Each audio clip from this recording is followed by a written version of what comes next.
بسم الله الرحمن الرحيم. الحمد لله رب العالمين، والصلاة والسلام على أشرف الأنبياء والمرسلين، إمام المتقين، سيد الغر المحجلين، وعلى آله وأصحابه المجاهدين الطاهرين. أما بعد. Saudara-saudara kaum muslimin rahimakumullah, sesungguhnya gaya hidup seseorang sangat ditentukan oleh cara bagaimana dia memandang hidup ini. Dengan kata lain, bagaimana seseorang memandang hidup, begitulah dia akan hidup. Oleh sebab itu, untuk mengubah keadaan seseorang harus diawali lebih dahulu dengan mengubah caranya memandang kehidupan ini. Itulah sebabnya dalam surah Ar-Ra'd ayat 11 Allah Subhanahu wa ta'ala menjelaskan, Innallaha la yughayyiru ma biqaumin hatta yughayyiru ma bi anfusihim. Allah Subhanahu wa ta'ala tidak akan mengubah nasib dan keadaan satu kaum sampai kaum itu berusaha mengubah apa yang ada di dalam diri mereka sendiri. Yang ada di dalam diri itu tentu tidak lain adalah rule of thinking, bahasa kerennya state of mind, kata orang Kulon, cara berpikir, cara memandang kehidupan yang akan sangat mewarnai cara orang menjalani kehidupan itu sendiri. Oleh karena itu, pada pertemuan kali ini kita akan membicarakan tentang dasar dan tujuan hidup dari seorang muslim di dalam kehidupan ini. Yang pertama, tentang dasar dan landasan hidup. Seorang muslim tak dapat lain mendasarkan kehidupannya dengan Islam. Di dalam mendasari kehidupan dengan Islam ini, Allah Subhanahu wa ta'ala menuntut, Ya ayyuhalladzina amanu dkhulu fis silmi kafah. Hai orang-orang yang beriman, masuklah kamu ke dalam Islam itu secara total, secara utuh, secara seluruhnya. Jangan separuh-separuh, jangan sepotong-sepotong. Mendasari hidup dengan Islam artinya menjadikan Islam sebagai way of life, sebagai rule of thinking, sebagai state of mind di dalam kita memecahkan problema-problema kehidupan, sehingga tidak satu persoalan hidup yang bagaimanapun kecilnya sekalipun yang tidak tersentuh oleh nilai-nilai ajaran agama Islam ini. Kemudian di dalam mendasarkan hidupnya dengan Islam, ia mempunyai satu keyakinan. Pertama, Islam sebagai dasar hidupnya adalah agama yang sesuai dengan fitrah daripada manusia. Allah Subhanahu wa ta'ala pencipta manusia. Allah Subhanahu wa ta'ala yang menurunkan agama Islam. Oleh sebab itu, tentu saja seluruh konsepsi Islam ini sudah diukur sedemikian rupa sesuai dengan kemampuan yang dimiliki oleh manusia. Secara logika bisa kita katakan, pabrik mobil di Jerman misalnya bikin mobil namanya Mercy. Seiring dengan itu dikeluarkannya buku petunjuk. Mobil ini bernama Mercy, kecepatan maksimal sekian ratus kilometer per jam, daya angkutnya sekian ratus kilogram, kalau rusak memperbaikinya ini, onderdilnya itu umpamanya. Karena pabriknya yang bikin mobil, lalu pabriknya juga yang mengeluarkan buku petunjuk, tentu buku itu sesuai benar untuk mobilnya. Dan logika mengatakan, tidak bisa kita punya mobil Mercy rusak, kita perbaiki dengan menggunakan buku petunjuk yang dikeluarkan oleh pabrik mobil Fiat. tentu saja mobil makin rusak, acak-acakan dan tidak karu-karuan. Ini artinya, jikalau manusia ingin baik, jikalau manusia ingin mencapai sesuatu yang bernama bahagia, dia harus mengikuti petunjuk yang dikeluarkan oleh yang menciptakan manusia. Dan petunjuk-petunjuk itu telah turun dalam satu konsepsi yang bernama Islam yang sesuai dengan fitrah manusia. Yang kedua, oleh karena keyakinannya bahwa Islam sesuai dengan fitrah manusia, ia pun berkeyakinan bahwa Islam adalah agama untuk seluruh manusia, universal. Walaupun ia diturunkan di tanah Arab, tetapi ia bukanlah agama hanya untuk orang Arab semata-mata. Keyakinan ini perlu ditegakkan kembali, oleh karena akhir-akhir ini muncul pendapat-pendapat yang menganggap seolah-olah agama itu barang impor. Persilakan saja kalau memang itu merupakan keyakinannya, tetapi menganggap agama sebagai barang impor sungguh merupakan satu kekeliruan yang sangat besar. Bahwa Arab sebagian besar memang Islam, jelas. Tetapi Islam bukannya Arab, itu pun harus kita akui. Kita bisa menjadi Muslim yang baik tanpa perlu menjadi orang Arab. Dengan kata lain, kita bisa menjadi Muslim yang baik dengan tetap menjadi warga negara Indonesia yang baik. Bahwa Al-Quran diturunkan dalam bahasa Arab oleh karena memang ia turun di tanah Arab. Buktinya apa? Walaupun Quran dalam bahasa Arab, tidak satu pun ayat Quran yang ditujukan kepada orang Arab semata-mata. Tidak ada ayat ya ayyuhal arabiyun, hai orang-orang Arab. Tidak ada. Yang ada malah ya ayyuhan nas, wahai manusia. Manusia yang mana? Yang mana saja asal merasa manusia. Kalau tidak merasa manusia, tidak usah terpanggil dengan ayat tadi. Maka dalam mendasari hidup dengan Islam, kita berkeyakinan Islam adalah agama untuk seluruh manusia. Yang ketiga, di dalam mendasari hidup dengan Islam, kita berkeyakinan Islam adalah agama terakhir yang diturunkan kepada Rasul terakhir.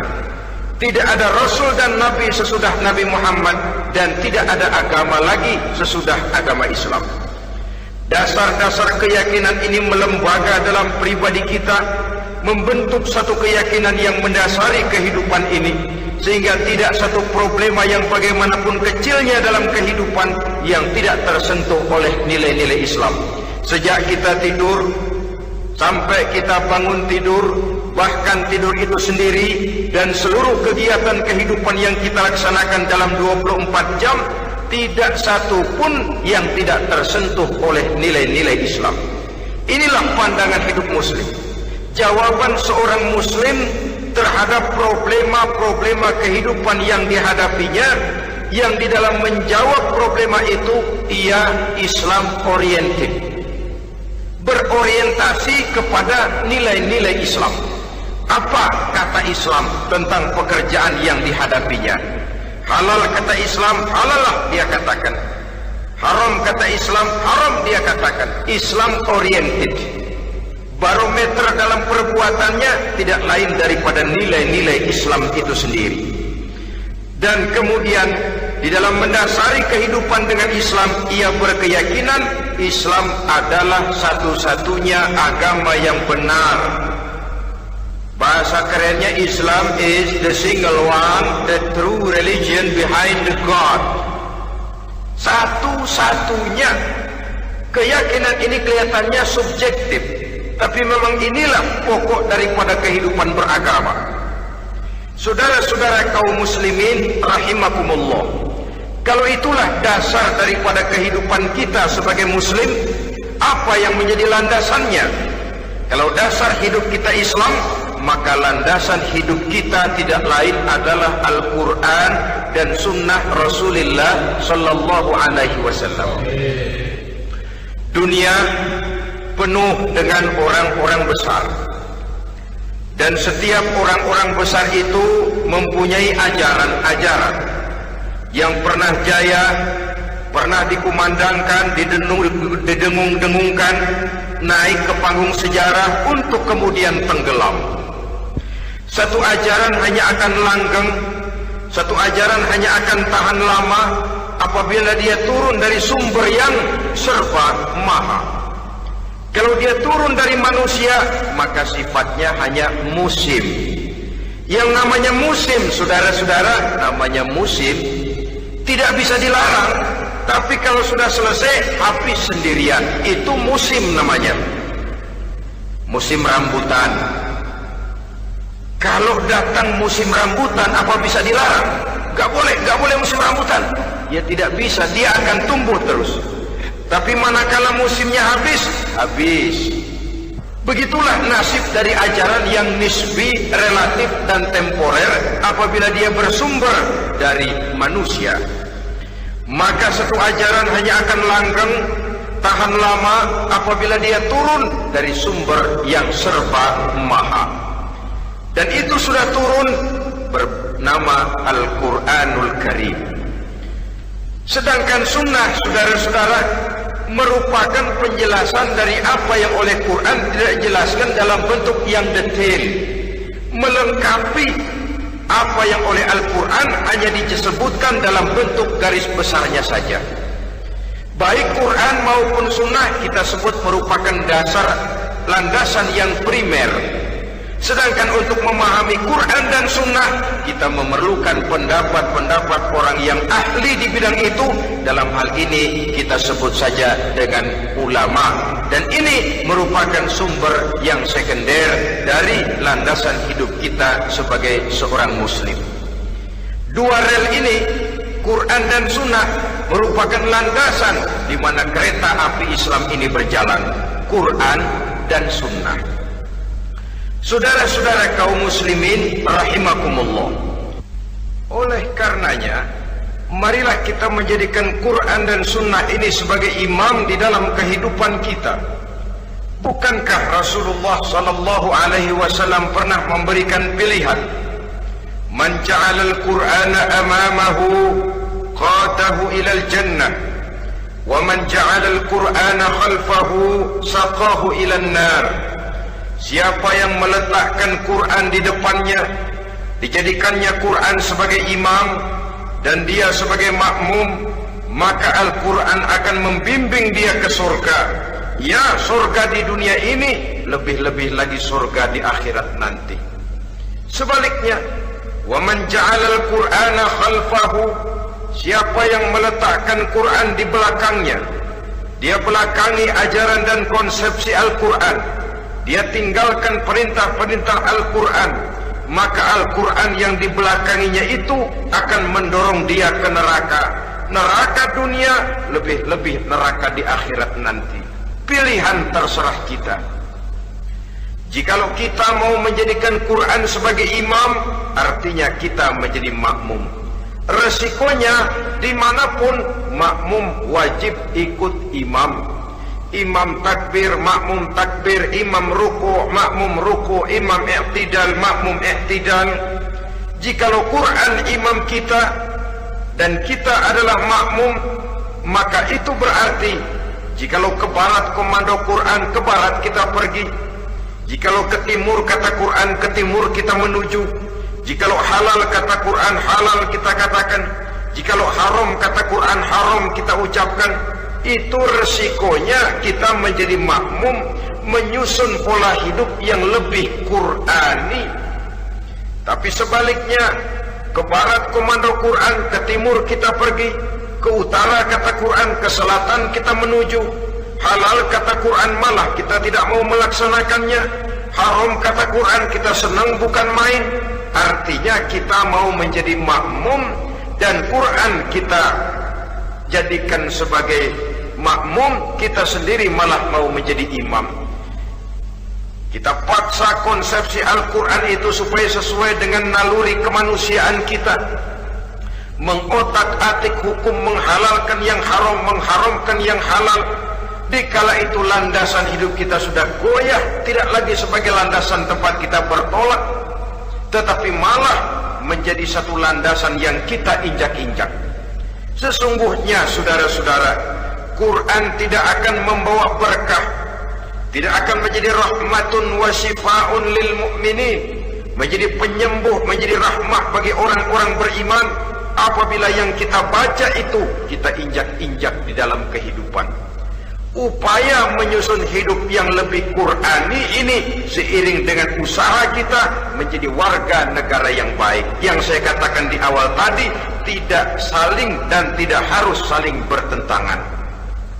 Jadi dengan demikian, dasar hidup kita sebagai muslim adalah Islam, dan landasan hidup kita tidak lain adalah Al-Quran dan sunnah Rasulullah sallallahu alaihi wasallam. Ini landasan tempat kita bertolak. Ini yang mewarnai gaya kehidupan kita. Apapun yang mau kita lakukan, tempat kita bertanya lebih dahulu Quran dan sunnah. Saya mau melakukan pekerjaan ini, apa kata Quran? Saya mau pergi ke tempat ini, apa kata Quran? Saya mau berusaha dengan mengerjakan perusahaan ini, apa kata Quran? Merupakan landasan daripada kehidupan kita. Ini yang saya katakan tadi, membentuk rule of thinking, state of mind, bahwa gaya kehidupan kita diwarnai oleh landasan hidup yang bertumpu pada ajaran Al-Quranul Karim dan sunnah Rasulullah sallallahu alaihi wasallam. Baiklah ya, ini yang pertama tentang dasar dan landasan hidup. Yang kedua tentang tujuan hidup. Kalau sudah ada landasan tempat kita bertolak, lalu kemana pantai yang akan kita tuju? Mau apa sih kita hidup ini? Berleha-leha, menjalani acara rutin, bangun tidur sampai tidur lagi, kemudian besok begitu lagi, sampai menunggu datangnya sang ajal? Atau ada satu tujuan yang akan kita capai di dalam kehidupan ini? Apabila kita teliti, maka Al-Quran mengajarkan tujuan hidup setiap muslim pada dasarnya ada dua. Pertama, kita sebut saja tujuan jangka pendek. Tujuan jangka pendek itu sasarannya dunia sekarang ini. Bentuknya horizontal, targetnya agar setiap pribadi muslim menjadi rahmatan lil alamin, rahmat bagi lingkungannya. Inilah yang oleh agama dinamakan hablum minan nas, yang isinya adalah ilmu dan peradaban. Jadi dunia dan seluruh isinya merupakan tujuan jangka pendek saja. Untuk mencapai tujuan jangka pendek, dunia dan seluruh isinya, unsur penunjangnya adalah pendidikan, pengalaman, atau nasib.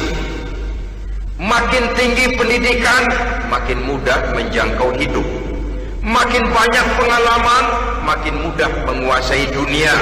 Atau karena faktor nasib, pendidikannya tidak seberapa, pengalaman pun kadang-kadang dangkal, tapi karena nasibnya lagi hoki, kata orang sekarang, nasibnya lagi bagus, dia naik ke panggung memegang peranan. Faktor yang namanya nasib ini ada, tapi tidak bisa dijadikan sandaran. Untuk menjangkau dunia dan seluruh isinya, unsur penunjangnya pertama pendidikan, yang kedua pengalaman, yang ketiga faktor nasib.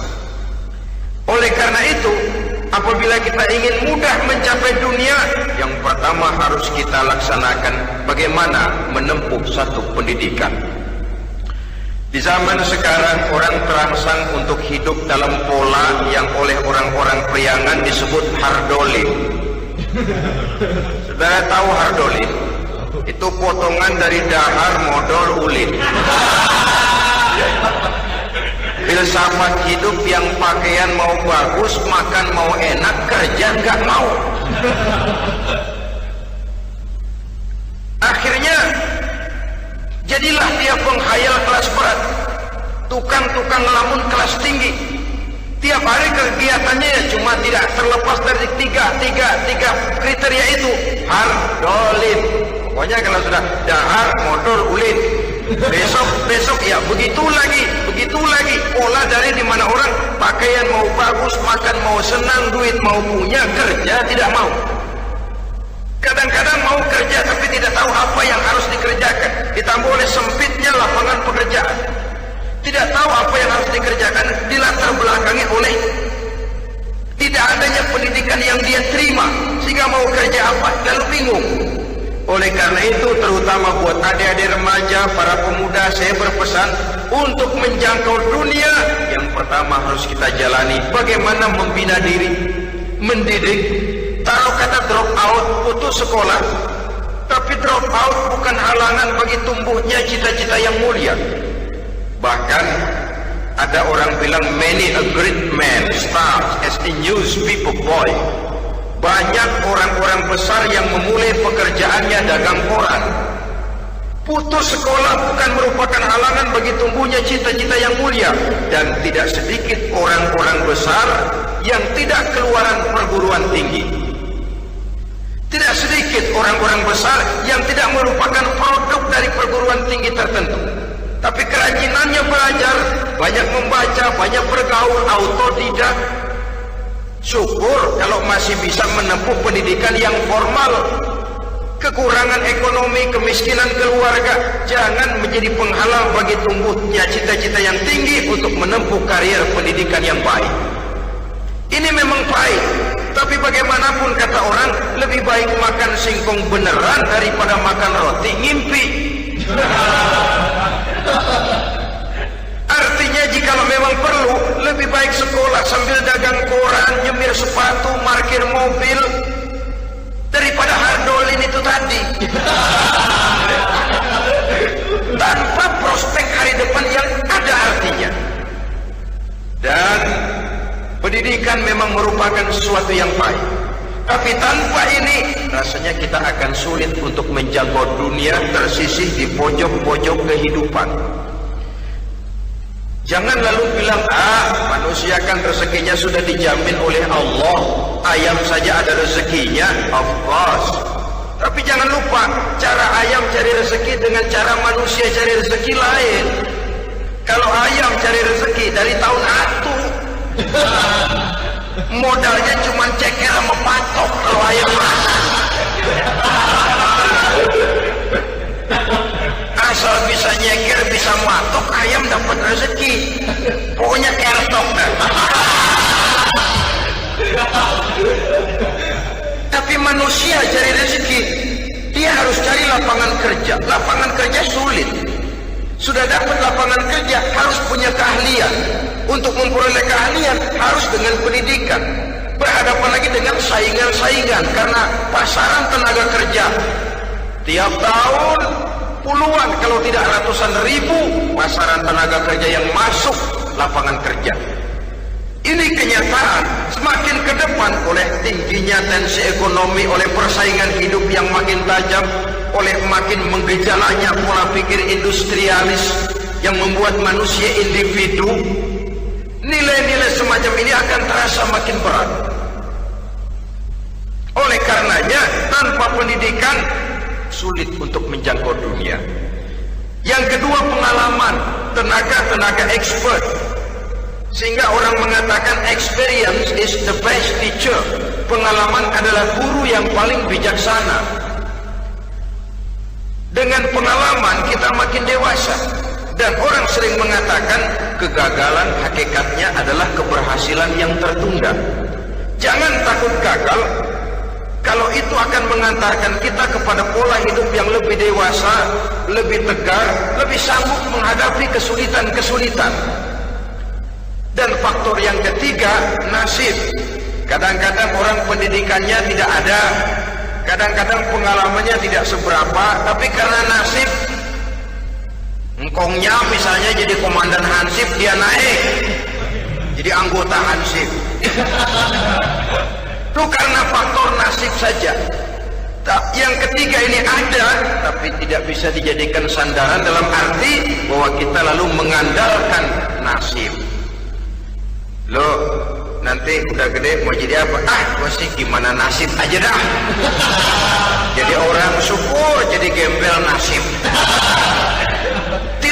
bisa kita menghadapi hidup dalam satu alur spekulasi. Tidak bisa kita menjalani skenario kehidupan ini dengan bersikap untung-untungan. Karena kehidupan walaupun tidak bisa dipastikan, paling kurang bisa dirancang, bisa direncanakan, bisa ditargetkan, bisa dianalisa kemungkinan-kemungkinannya. Walaupun tidak bisa dipastikan, tapi bisa diperhitungkan.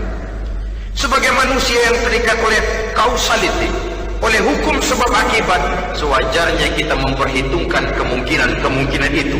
Kira-kira 5, 10, 15 tahun yang akan datang, sejauh mana kesulitan-kesulitan dalam kehidupan ini, sejauh mana persaingan dalam hidup, sejauh mana tenaga kerja dibutuhkan, sejauh mana keahlian dan skill menunjang ke arah itu.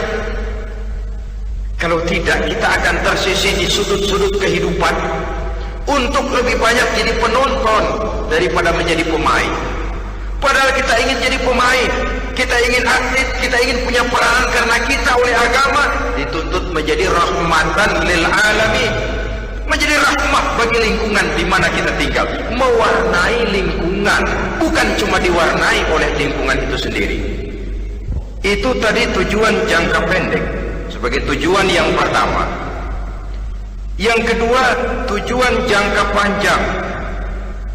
Tujuan jangka panjang ini sasarannya adalah akhirat. Bentuknya vertikal, targetnya adalah mardotillah atau ridho daripada Allah. Dan ini yang oleh agama dinamakan dengan hablum minallah, tali vertikal yang menghubungkan manusia langsung dengan Tuhannya. Untuk mencapai tujuan jangka panjang akhirat ini, unsur penunjangnya adalah prestasi ibadah. Kalau untuk tujuan jangka pendek, dunia dan seluruh isinya, pendidikan, pengalaman, dan nasib memegang peranan yang sangat penting, maka untuk akhirat, pendidikan, pengalaman, nasib tidak punya pengaruh banyak. Unsur penunjangnya adalah prestasi ibadah. Bagaimanapun tinggi pendidikan, bagaimanapun banyak pengalaman, tanpa prestasi ibadah, nol besar kita dalam pandangan Allah Subhanahu wa ta'ala. Saudara-saudara kaum muslimin rahimakumullah, itu sebabnya seorang muslim sholat, puasa, haji, zakat, yang kalaupun ada target dunia itu cuma side effect saja, sekedar satu efek sampingan. Target utamanya tetap tujuan jangka panjang, akhirat dan ridho Allah. Kenapa kita sholat? Untuk mencari ridho Allah. Kenapa kita laksanakan ibadah haji? Untuk mencari ridho Allah. Kita bangun di keheningan malam untuk mencari ridho Allah. Kalau ada akibat dunia, itu cuma akibat sekunder saja. Ada misalnya orang karena tekun ibadah rezekinya lancar, itu baru persekot, baru tanda jadi. Kadang-kadang persekotnya saja sudah nikmat kok, apalagi cashnya, kontannya. Sebaliknya kalau ada orang rajin ibadah, rezekinya seret, jangan jadi alasan. Kok lu nggak sembahyang? Alah, tetangga gua rajin sembahyang melarat terus. Ya memang sholat itu bukan dengan target dunia, target akhirat, saudara-saudara. Oleh sebab itu, seorang muslim adalah seorang yang berpandangan luas, berjiwa lapang. Maksudnya apa? Tujuan jangka pendek dan jangka panjang ini harus dia raih kedua-duanya. Ini yang oleh Al-Quran diajarkan agar setiap muslim mencapai fid dunia hasanah wa fil akhirati hasanah. Kebaikan di dunia, kebaikan di akhirat, itu arti hasanah. Jangan macam orang dulu, punya istri dua pergi haji. Yang satu yang muda istrinya namanya Hasanah, yang satu namanya Khadijah. Waktu tawaf keliling Ka'bah, si suami ini nggak bisa doa apa-apa kecuali Rabbana Atina itu. Tiap putaran Rabbana Atina fid dunya hasanah wa fil akhirati hasanah. Putaran kedua Rabbana Atina fid dunya hasanah wa fil akhirati hasanah. Ini istri tuanya yang namanya Khadijah dengerin aja. Akhirnya di satu saat dia colek suaminya, "Bang, mentang-mentang Hasanah bini muda disebutin melulu. Saya dong disebutin dalam doa." "Iya deh, ntar putaran selanjutnya." Suaminya blow on juga. Putaran kedua dia baca, "Rabbana atina fid dunya hasanah wa fil akhirati Khadijah." Saudara-saudara, itu makna refleksi daripada doa tadi itu, doa sapu jagat. Kita ingin fid dunya hasanah wa fil akhirati hasanah. Tujuan jangka pendek dunia tercapai, tujuan jangka panjang akhirat dan ridho Allah juga tergapai. Oleh sebab itu Al-Quran menjelaskan, "Wabtaghi fima atakallahu ad-daral akhirah wa la tansa nasibaka minad dunya." Dengan karunia yang diberikan Allah kepadamu, carilah bahagia akhirat. Wa la tansa nasibaka minad dunya, tetapi jangan lupakan bagianmu dalam kehidupan di dunia ini. Cari akhirat, utamakan akhirat dengan tidak usah melupakan jatahmu di dunia.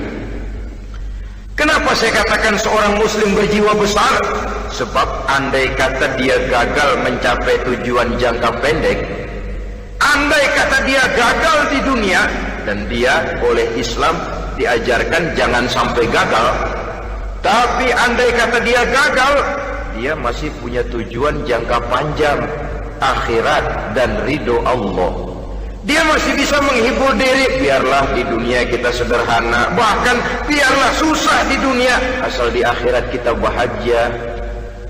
Orang yang tidak punya pandangan hidup semacam ini, surgalah dunia ini, segalanya telah tertumpu di sini.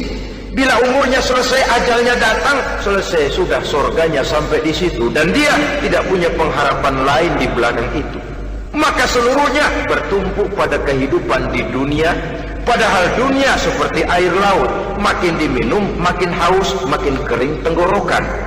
Dunia yang diperturutkan menyeret manusia ke dalam lingkaran setan, terjebak dalam sifat yang namanya tamak bin rakus alias serakah.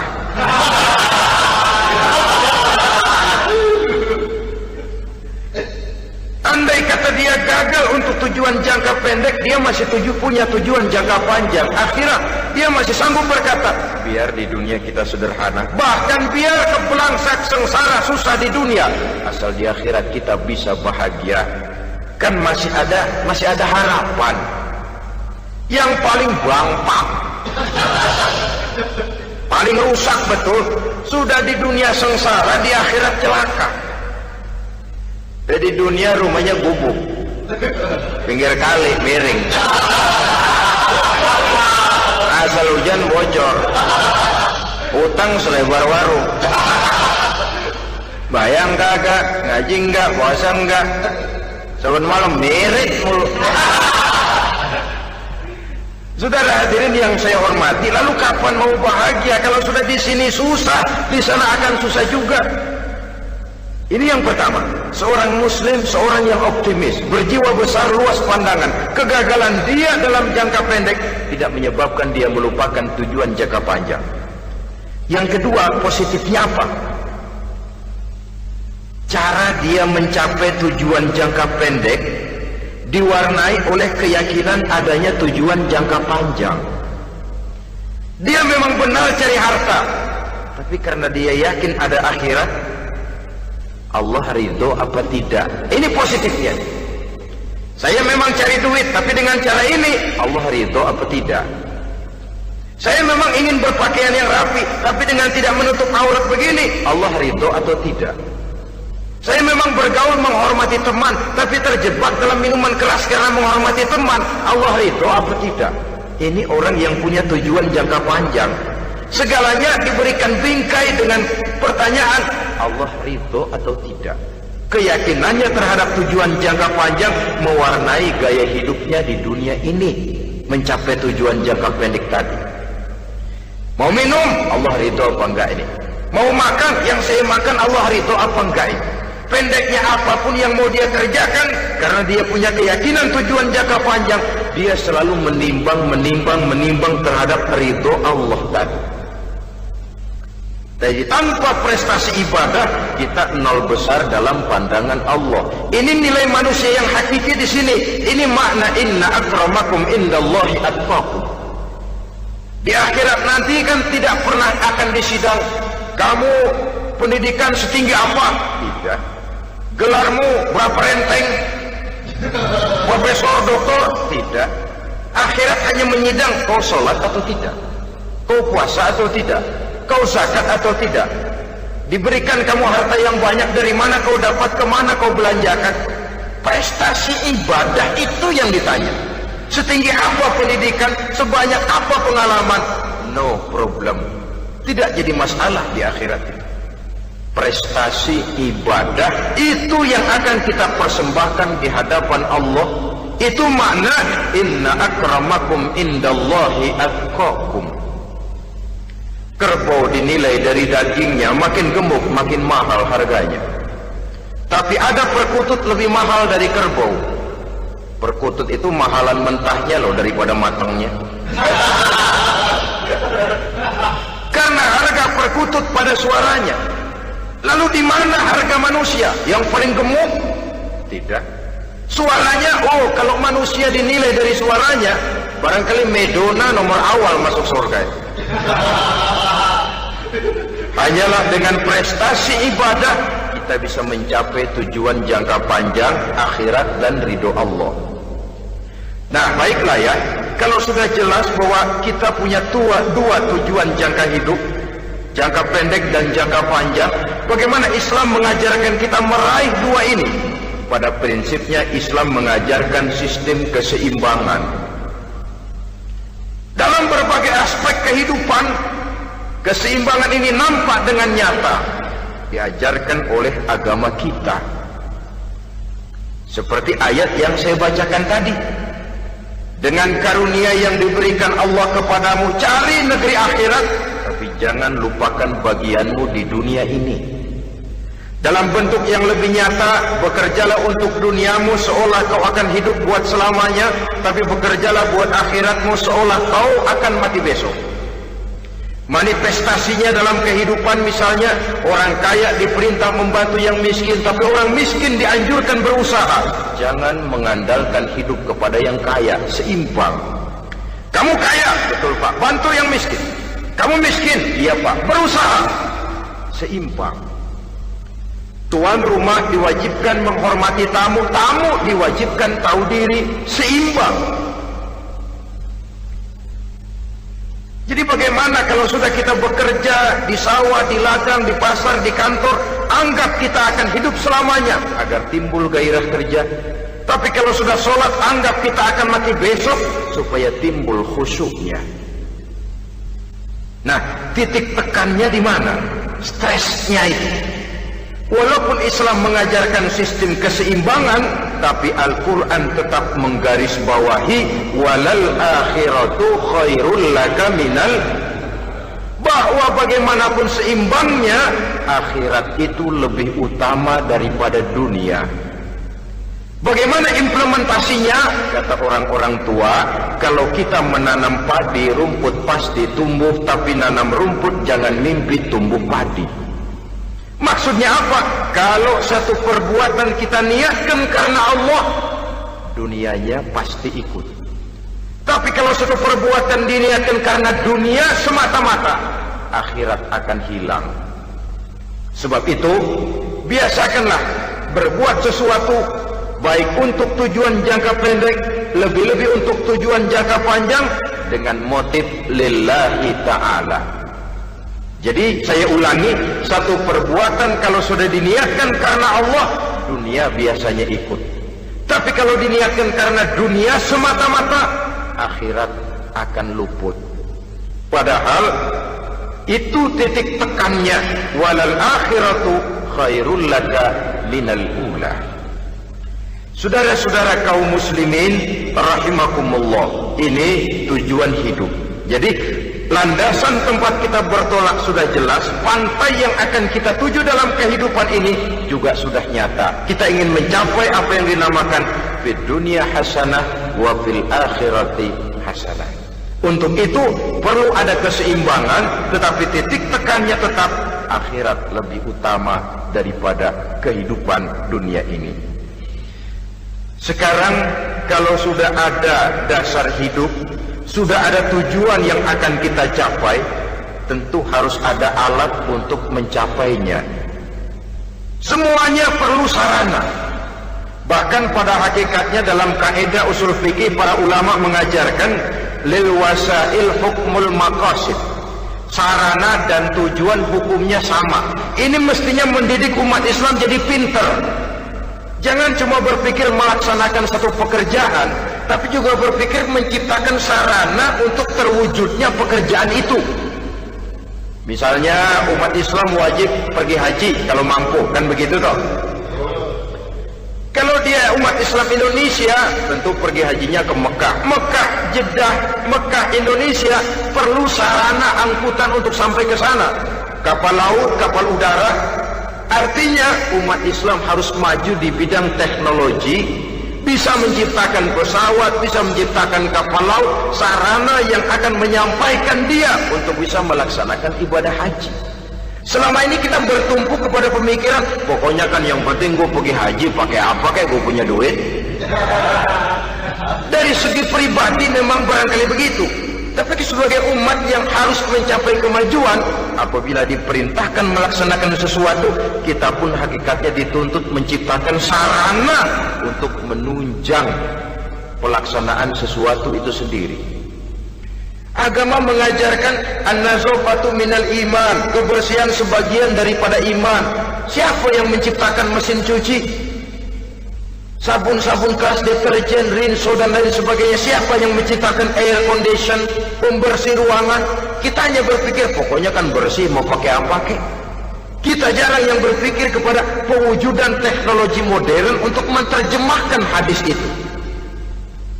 Syukurlah belakangan ini sudah muncul teknokrat-teknokrat muslim yang dijiwai oleh semangat Al-Quran membuka tabir rahasia konsepsi Islam di lapangan teknologi modern yang makin lama makin menunjukkan tuntutan kebutuhan daripada umat itu sendiri. Dengan demikian, apabila ada tujuan hidup, kita memerlukan alat untuk mencapai tujuan tadi. Supaya tujuan fid dunya hasanah wa fil akhirati hasanah tercapai, apa alat yang harus kita pakai? Kita lihat surah At-Taubah ayat 111 memberikan jawaban. Innallaha ashtara minal mu'minina anfusahum wa amwalahum bi anna lahumul jannah.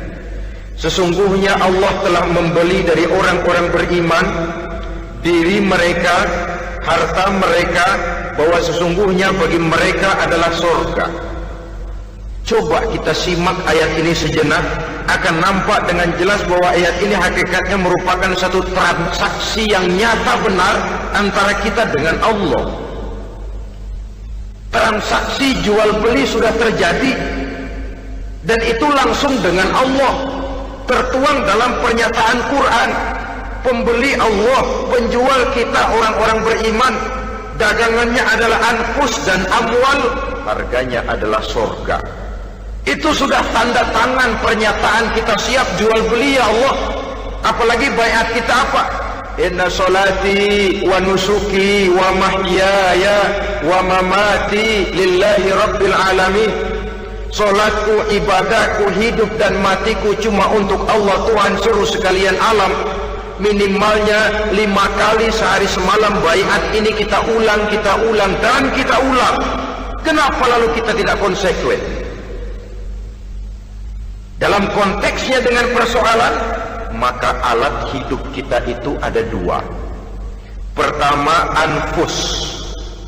Ini bentuk mufrad dari jamaknya, bentuk jamak dari mufrad nafsun. Biasa diterjemahkan dengan diri. Yang dimaksud dengan diri adalah kepribadian. Yang dimaksud dengan kepribadian ialah kekayaan yang kita miliki dalam kepribadian kita. Artinya bisa tenaga, pikiran, konsep, gagasan, wewenang, ide, pangkat, jabatan, kemampuan, keahlian, skill, itu semuanya masuk ke dalam anfus, diri. Sedangkan amwal bentuk jamak dari mufrad malun, biasa diterjemahkan dengan harta. Pengertian di sini ialah seluruh bentuk-bentuk materi yang berada di bawah kekuasaan kita. Bisa rumah, bisa uang, bisa tanah, bisa kebun, bisa pabrik, bisa peternakan, itu semuanya amwal. Nah, baik anfus maupun amwal, diri, tenaga ke, pikiran ke, harta ke, pangkat ke, jabatan ke, wewenang ke, keahlian ke, untuk tujuan jangka pendek harus jadi rahmah bagi lingkungan. Untuk tujuan jangka panjang harus menunjang jalan menuju ridho Allah. Jadi kalau pangkat kita menjauhkan kita dari ridho Allah, itu bukan nikmat tuh, azab. Punya pangkat bukan melakukan kebaikan, malah melakukan kejahatan, setidak-tidaknya berdiri di belakang kejahatan, melindungi perbuatan-perbuatan munkar. Dalam kelas kakap melindungi korupsi, dalam kelas teri jadi backing tukang koprok. Umpamanya itu sudah menyalahi, alat tidak digunakan untuk mencapai tujuan. Itu untuk tujuan jangka pendek. Lalu amwal, harta, uang, tanah, rumah, kebun, untuk tujuan jangka pendek harus menjadi rahmah bagi lingkungan. Sedang untuk tujuan jangka panjang, baik diri maupun harta harus menunjang jalan menuju ridho Allah, harus meningkatkan prestasi ibadah kita kepada Allah Subhanahu wa ta'ala. Malah yang namanya amwal ini tanggung jawabnya lebih berat loh saudara. Kalau saudara diberikan ilmu, sidang akhirat cuma satu, ilmu kau amalkan untuk apa? Saudara diberikan umur panjang, pengadilan akhirat cuma bertanya satu, umurmu kau habiskan di mana? Tapi saudara diberikan harta, pertanyaan akhirat dua, hartamu kau dapat dari mana? Kau belanjakan kemana? Dari mananya dan kemananya ditanya, depan belakang. Kalau kadang-kadang kan ada orang hartanya didapat dari jalan yang halal, dibelanjakan di jalan haram. Kerja peras keringat banting tulang setengah mati, begitu dapat duit beli buntutan, muter-muter kertas cari kode. Didapat dari jalan halal, dibelanjakan di jalan haram. Atau didapat dari cara yang haram, dibelanjakan di jalan yang baik. Menang judi, nyumbang pesantren. Nabi mengajarkan innallaha thayyibun la yaqbalu illa thayyib. Allah itu baik dan hanya menerima yang baik-baik saja. Tidak bisa mencuci kain dengan air najis. Kain akan tetap kotor. Saudara-saudara kaum muslimin rahimakumullah. Oleh karenanya masalahnya terpulang kepada kita, pandai-pandailah membagi orientasi. Suatu saat tenggelam kita dalam kesibukan dunia dan seluruh isinya untuk mencapai tujuan jangka pendek. Lain saat tenggelam kita memfanakan diri untuk mencapai tujuan jangka panjang, akhirat dan ridho Allah. Karena kehidupan ini bukan berjalan tanpa batas. Umur ini bukan satu karunia tanpa pertanggungan jawab. Satu saat setuju atau tidak, rela atau terpaksa, kita akan sampai kepada garis finish daripada perjalanan kehidupan dunia ini, yang memang merupakan satu perjalanan panjang, a walking tour. Kata orang Kulon, a walking tour, satu jalan yang demikian jauhnya. Entoh kita akan sampai ke garis finish. Bila datang ajal, senja kehidupan datang, malam menyelimuti, Datangnya tidak pernah kita sangka, tapi sekali dia datang tidak satu kekuatan yang bisa menolak. Kehadirannya tidak pernah kita harapkan, tapi satu kali dia datang bertamu, pasti terjadi. Dan itu pasti akan kita temui. Alangkah malangnya pada saat kembali itu datang, kita tidak punya prestasi ibadah. Lalu apa artinya prestasi dunia? Apa artinya tujuan jangka pendek kalau kita harus kehilangan tujuan jangka panjang? Rumah kita yang besar, pangkat kita yang tinggi, harta kita yang banyak, bisakah menolong kita untuk kalau sudah kumpul di padang mahsyar nanti? Malaikat, jangan gebugin saya, rumah saya harga 2 miliar.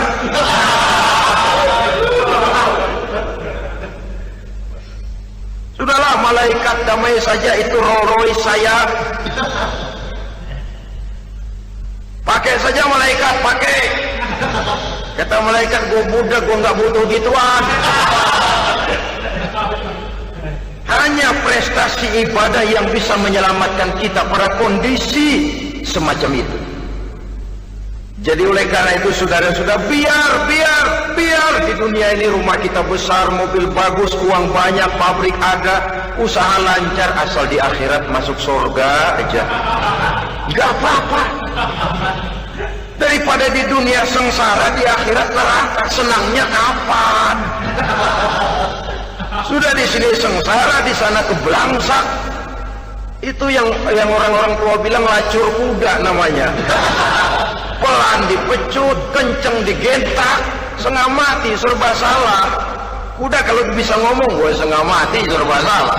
Pelan dipecut, kekencengan ditarik, itu yang namanya lacur kuda begitu. Serba salah posisinya.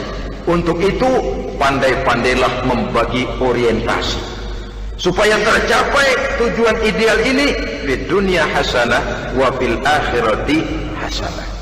Ini tentang tujuan hidup. Nah, untuk mencapai tujuan ini kita tidak berjalan sendiri. Kita perlu teman hidup.